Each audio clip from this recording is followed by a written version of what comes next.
حضرت حسن بصری نام سنا ہوا ہے نا، یہ حضرت علی کے شاگرد ہیں، نبی پاک کے گھر میں آ جاتے تھے کئی دفعہ، بچے تھے جب۔ حضرت حسن بصری تابعی ہیں، فرماتے خانہ کعبہ میں عمرہ کرنے گیا، طواف کعبہ کر رہا تھا تو بڑا عجیب منظر ہوا، رات کی تنہائی ہوئی۔ اس وقت کئی دفعہ طواف بند بھی ہوتا تھا، اس لیے کہ رش کم ہوتا تھا تو رات کو سب سو جاتے تھے۔ کہتے رات ذرا گہری ہوئی تو لوگ اپنا اپنا خیمہ لے کے جاتے تھے، اب تو ہوٹل ہے نا تو خیمے لگتے تھے، لوگ خیمہ لے کے جاتے تھے، جہاں جگہ ملتی تھی خیمہ لگا کے رہتے تھے۔ فرماتے میں رات کو سویا خیمے میں،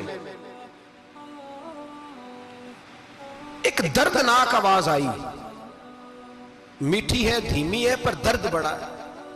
کوئی رونے والا رو کے کہتا ہے اللہ حساب قیامت میں مجھ سے نہ لینا، اے اللہ تنہائی میں جتنا مرضی حساب لینا پر لوگوں کے سامنے نہ لینا۔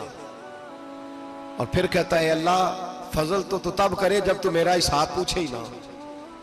پھر چند منٹ گزرے تو پھر وہ رونے لگا، میرے کانوں میں آواز آئی، کہنے لگا اے اللہ حساب تو ان کا لیا جاتا ہے جو حساب کے قابل ہوتے ہیں۔ اعلیٰ حضرت کہتے ہیں نا رضا سے تو کیا حساب لے گا، رضا بھی کسی حساب میں ہے۔ اے اللہ میں قابل نہیں، مجھ سے حساب نہ لینا۔ کہتے تھوڑی دیر گزری تو پھر وہ رونے لگا، پھر ذرا سانس سنبھلے تو پھر کہنے لگا اے اللہ میں تو لوگوں کو کوئی بندہ حساب پوچھ لے تو نہیں دے سکتا، میں تجھے کیسے حساب دوں گا۔ پھر تڑپنے لگا۔ کہتے تھوڑی دیر گزری تو پھر ایک لفظ انہوں نے کہے، رونے والے نے کہنے لگے اللہ دیکھ تیرے محبوب کا فرمان ہے جو معافی مانگے تو اسے معاف کر دیا کرتا ہے۔ اے اللہ میں معافی مانگنے آیا ہوں اور مسجد نہیں آیا، میں کعبۃ اللہ ہی آ گیا ہوں۔ کہتے ہیں وہ اتنا روئے کہ چیخ آئی ان کی، اور جب دھڑام سے کوئی زمین پہ گرا تو میں پریشان ہوا کہ اب تو بے ہوش ہو گیا۔ فرماتے ہیں میں زور سے اٹھا فٹافٹ اور اس شخص کی طرف بڑھا، میرے دل میں خیال ہے کوئی گناہگار ہے بیچارہ، تو چلو میں بھی دعا کرتا ہوں، اس کو کہتا ہوں بیٹے فکر نہ کر اللہ تیری مدد کرے گا۔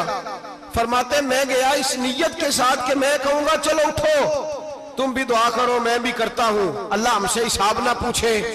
کہتے میں گیا تو وہ شخصیت بے ہوش پڑی تھی، کالے سیاہ بال ان کے چہرے پہ بکھرے ہوئے تھے۔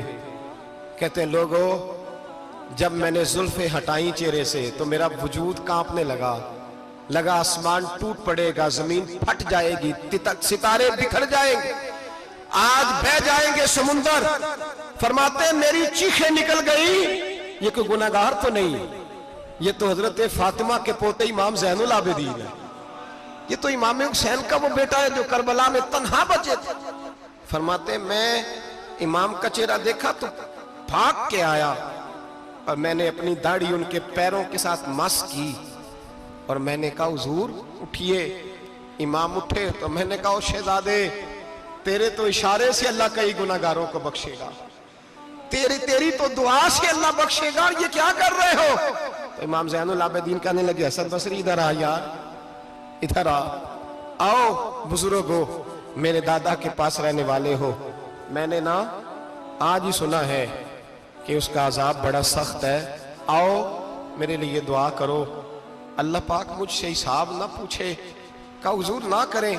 اب فرمانے لگے تجھے نہیں پتا کچھ چیزیں ایسی ہیں کہ رب نے اگر حساب پوچھا تو میں واقعی جواب نہیں دے پاؤں گا، چل کر میرے لیے دعا۔ کہتے میں نے ہاتھ باندھے حضور میں نہیں کرتا، اٹھا کہہ۔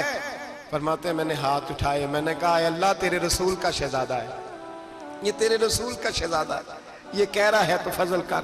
او بھائی جو بڑے تھے وہ تو تڑپتے تھے، سسکتے تھے۔ ابو علی ہیتی کہتے خانہ کعبہ میں پتھر پہ سر رگڑ رگڑ کے کوئی بوڑھا کہہ رہا تھا اے اللہ اول تو حساب نہ لینا، اور اگر لینا تو مجھے اندھا کر کے اٹھانا، میں تیرے نیک بندوں کے سامنے شرمندہ نہیں۔ اقبال رو پڑے، اقبال کچھ لوگوں نے لکھا ہے یہ آخری ربائی ہے ڈاکٹر اقبال کی، آخری، اس کے بعد شاید اس نے کلام نہیں، کچھ سیرت نگاروں کا خیال ہے۔ اقبال مدینے کی طرف منہ کر کے کہنے لگے تو غنی از ہر دو عالم من فقیر، اللہ تو غنی ہے میں تو فقیر ہوں، روز محشر عذر ہائے من پذیر، اے اللہ اول تو میرا کوئی عذر قبول کر لینا محشر کے دن، اور اگر نہ کرنا ہوا اگر تمہیں بینم حسابم نہ گزیر، اگر ضرور ہی میرا حساب لینا ہے، اے اللہ اگر تو نے ضرور لینا ہے، اے اللہ اگر ضرور ہی لینا حساب، اول تو میرا عذر مان لینا، میری کمزوری پہ رحم کرنا، اے اللہ میرے بڑھاپے پر میری کمزوری پر رحم کرنا، اگر ضرور حساب لینا ہے از نگاہ مصطفیٰ پنہا بغیر تو اے اللہ ذرا حضور کی نگاہوں سے اوجھل کر کے لینا۔ اے اللہ مجھے شرم آئے گی، میرے مصطفیٰ کریم فرمائیں گے میں تو تجھے ہر بات سمجھا کے آیا، ایک جگہ تیری رہنمائی کر کے آیا، تو کیسے عمل کما، ذرا اوجھل کر کے از نگاہ مصطفیٰ پنہا بغیر، ذرا حضور کی آنکھوں سے اوجھل کر کے سائیڈ پہ کر کے لینا، میں برداشت نہیں کر پاؤں گا۔